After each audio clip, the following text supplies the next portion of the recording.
picture the scenario. You are sitting at your desk. It is, say, a Tuesday afternoon, and your phone lights up. Happens all the time. Right. And it's your largest, most important client, like the one that represents just a massive chunk of your annual revenue. The anchor client. Exactly. The one you've known for 15 years. They need something urgently. They're calling to get a complex problem solved, or to get strategic advice, or maybe just to move a mountain, you know? Yep. Now, here is the million-dollar question. Who are they calling? Yeah. Are they calling you, the founder? Or are they calling your successor? I mean, if we are being completely honest about how these transitions usually play out, they are calling the founder. Yeah. Every single time. Welcome to this deep dive on Transferability by Succession Strength. Today, our mission is to uncover what might be, honestly, the single most insidious silent value killer in the entire world of succession planning. Yeah, it's a huge issue. We are talking about the client transfer gap.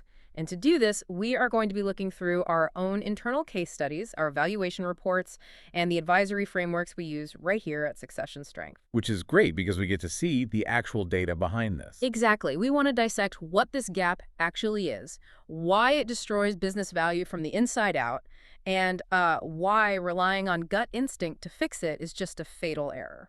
It's such a phenomenal topic to unpack because almost every founder experiences this, but very few recognize it as a systemic failure of their own design. Right. They see it as a compliment. Yes. Founders actually love that phone call.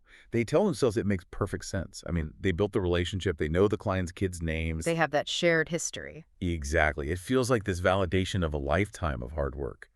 But the real terrifying metric they need to look at is this. When was the last time the successor ran a key client meeting completely without the founder in the building? Completely solo, like without the founder acting as a safety net in the corner of the room? Yeah, just sitting there nodding. If the answer to that is never, we aren't just looking at a minor transition hiccup. That is a massive transferability gap. The business basically relies on a person, not a process. Oh, 100%. I want to look at the psychological root of this problem first, because it seems like founders often confuse making an introduction with, actually transferring trust. Well, that confusion is essentially the genesis of the entire gap. When you look at standard succession planning frameworks, the ones that fail, obviously, they inherently assume that relationships will survive the transition simply because a handoff meeting occurred. A classic lunch meeting. Right. The founder schedules a nice lunch, brings a successor along, and says, hey, this is my replacement. You are in great hands. And the plan assumes that just checks the box. Check the box onto the golf course. Yep. But that treats a human relationship like a physical asset. It is like handing over a set of keys and declaring, boom, the trust has been transferred. Which is crazy when you say it out loud. Right. It reminds me of introducing your best friend to a total stranger at a party. You can't just introduce them and expect the stranger to immediately share their deepest secrets. Like, an introduction does not equal trust. That is such a perfect way to capture the dynamic. Clients are not loyal to the LLC. Oh. They are not loyal to the corporate entity or the fancy logo on the letterhead. They are loyal to the specific human being who has kept them safe, solved their problems, and delivered on promises for the last decade. Yeah, the one who actually answered the phone at 2 a.m. Exactly. So if that trust does not actively transfer before the transition event, the revenue is going to leave during the transition. The founder basically becomes the path of least resistance. Which brings up the danger of what our internal frameworks refer to as the assistant perception. Think about the mechanics of how this happens. The founder introduces the successor, but then They stay copied in all the emails. yes, or the founder keeps picking up the phone when the client bypasses the successor. And the client makes an instant unconscious calculation in that moment. Every time the founder intercepts that communication, they are validating the client's decision to bypass the successor. So the successor is instantly downgraded in the client's eyes. They aren't viewed as the new leader or the authority figure. They're viewed as, well, an assistant. Just an administrator who takes notes while the founder does the real work. And the founder is actively, if unwittingly, widening that client transfer gap with every single reply-all email. This is where we really have to connect the emotional reality of client loyalty to the brutal financial consequences.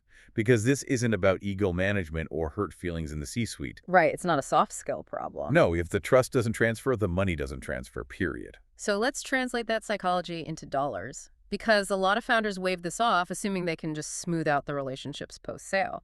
But our valuation reports show this is a hard dollar issue. Oh, absolutely. How do sophisticated buyers actually sniff out this dependency during due diligence? Well, they do not just take the founder's word for it. When you take a business to market or transition to an ESOP or whatever, buyers are actively hunting for structural weaknesses in the revenue. They're looking under the hood. Exactly. They look at CRM logs.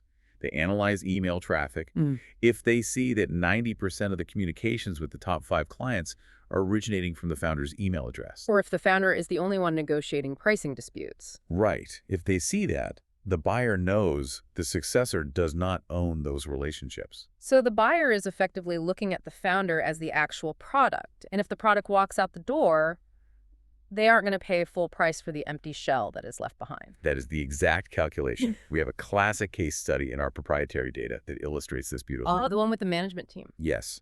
So an owner decided to go to market, fully believing their management team could handle the client's post-sale. I mean, they had the handoff meetings, they had a solid management structure, and the owner felt entirely confident in the team's abilities. But feeling confident is very different from having empirical data. It is the difference between a successful exit and a failed one. The buyers came in, did their due diligence, and actually interviewed the clients. Yeah, what did they find? They found that the key accounts, the ones driving the bulk of the profit, were still calling the owner directly to talk strategy and resolve major issues. So the management team was basically just executing the owner's orders. Precisely. And the buyer punished the valuation instantly. In this specific scenario, they discounted the business valuation by 25%. Wait, 25%? A quarter of the company's value just wiped out at the negotiation table. Wiped out. And the real tragedy there is that the owner had zero data to defend their original price. They couldn't point to any objective metric proving the successor owned the relationships. So the primary takeaway for anyone listening is about leverage and timing. If you do not measure and fix this gap on your own timeline while you still have the runway to correct the behavior, You are going to discover the gap during negotiation. yes. And at that point, you have zero leverage and zero time to fix it. Valuation discounts of 20 to 30% are not extreme outliers. They're the industry standard penalty for untransferred trust. Man, a 30% hit to your life's work just because you couldn't stop answering the phone. That is a really heavy reality. It's a hard pill to swallow. But I want to challenge this narrative for a second, because if a founder built a highly successful $50 million company, their intuition is probably pretty sharp, right? Sure. So why wouldn't they know when their own hand-picked successor is ready to take the reins? Surely a founder knows their own clients and their own team better than anyone. I mean, that is the most common defense we hear in our advisory sessions. Yeah. And it is entirely a trap. A trap? How so? Founders consistently, without fail, overestimate how ready their successors are. They are viewing the successor's capabilities through a completely distorted lens. Because they're in the room with them. Exactly. They evaluate the successor's performance while they, the founder, are still sitting in the room. It creates a massive halo effect. The founder's presence acts as this invisible safety net. The client is relaxed because they know the ultimate decision maker is right there. Right. So the meeting goes well, the successor says the right things, and the founder walks out thinking, great, the transfer is complete. But they are grading the successor on an open book test. And the real world post-transition is a closed book exam. That's perfectly put. And you cannot close a gap you haven't measured. You just cannot rely on a gut feeling that says your team is ready. Which is where the absolute necessity of objective measurement comes in. Exactly. You need a baseline, which is why we always start with a 15-minute diagnostic. I want to dig into that diagnostic because finding this baseline doesn't require some 6-month grueling audit that shuts down your operations. But I have to ask about the mechanics of it. How does a simple 15-minute tool actually measure something as highly subjective and, well, emotional as trust and relationship dependency? It does it by removing the emotion completely and focusing entirely on behavior. Okay, so not a personality test. No, not at all. It is a behavioral audit. It asks binary trigger questions. Like what? Give me an example. For example, in the last 6 months, has the successor resolved a major pricing dispute with a Tier 1 client completely alone? Or, if a critical supply chain failure happens tomorrow, who does the client call first? Ah, so it measures the frequency of direct, unsupervised contact? Exactly. It gives you raw data on where the client goes when the stakes are high. That makes a lot of sense. It strips away the founder's assumptions and just looks at the structural realities of the communication. Now, obviously, that diagnostic naturally leads into deeper assessments and advisory services where the actual step-by-step roadmap for transfer is built. Right, which is the ultimate goal. And we aren't going to get into exactly how to build that final roadmap today. But you can't build it if you don't know your starting coordinates. So let's look under the hood of this 15-minute tool. Our frameworks break this down into 3 dimensions of measurement. Yeah. The first is client concentration. So client concentration is about raw, unfiltered percentages. What portion of the company's total revenue is tied directly to relationships that the founder personally manages? And if that number is high, If it's high, the business simply isn't transferable. It honestly doesn't matter how innovative the product is or how great the margins are. basically, if the founder gets hit by a bus, what percentage of the revenue is immediately at risk of walking out the door? Exactly. There is a case study in our internal data involving a professional services firm that really illustrates the danger of ignoring this. A senior partner decided to just skip measurement entirely. Yeah, I remember this one. They just did the standard handoff, right? Right. A few nice lunches with the junior partner, assuming the transfer was locked in. 2 years later, the senior partner retired. Within 6 months, 2 of their 3 biggest clients took their business elsewhere. Wow. The firm was completely blindsided because they had no idea the concentration was that heavy. But contrast that with a firm that actively measures this dimension. We have another scenario where the partners ran the diagnostic, and the data showed that 70% of the firm's revenue was entirely dependent on the senior partner's personal relationships. 70%. That is a terrifying number. It was terrifying, but it was actionable. Because they knew the baseline, they systematically worked that number down over 18 months. By the time the senior partner retired, that client concentration had dropped from 70% down to 30%. And did any clients leave? Zero. Zero clients left because the trust had been successfully transferred, not just introduced. That's incredible. But, raw revenue concentration doesn't tell us the whole story, does it? Because a client might only represent 5% of the revenue, but they could be deeply, deeply entrenched with the founder. How do you measure the actual stickiness of that specific relationship? Well, that leads directly into the second dimension, which is relationship dependency. This goes beyond the raw revenue numbers and looks at the depth of the connection. Like, would the client actually stay if the founder left tomorrow? Exactly.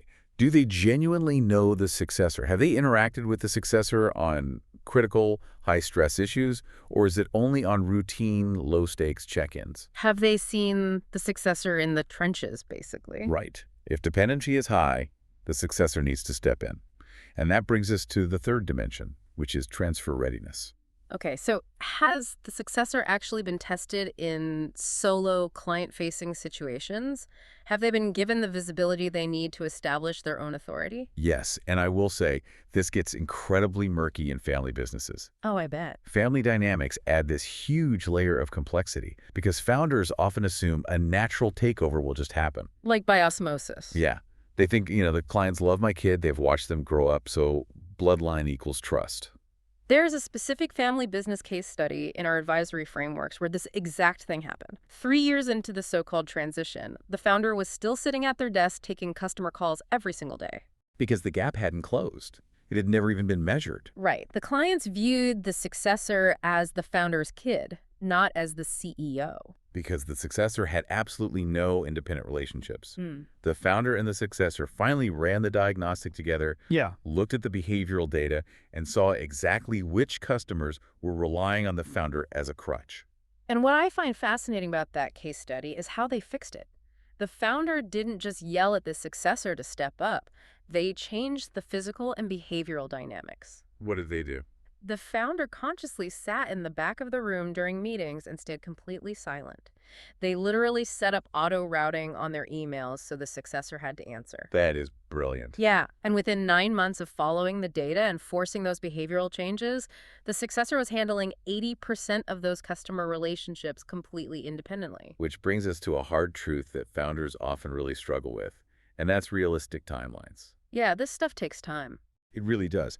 When you are armed with the data from this diagnostic, you suddenly have to face the fact that transfer does not happen overnight. Hmm. Based on what the diagnostic uncovers, you will see a massive spectrum of readiness. Right. Once you measure the gap, you realize you cannot close it during a weekend executive retreat. Not at all. Some relationships, maybe the newer ones or the ones that are highly process-driven, they might take 3 to 6 months to safely transfer.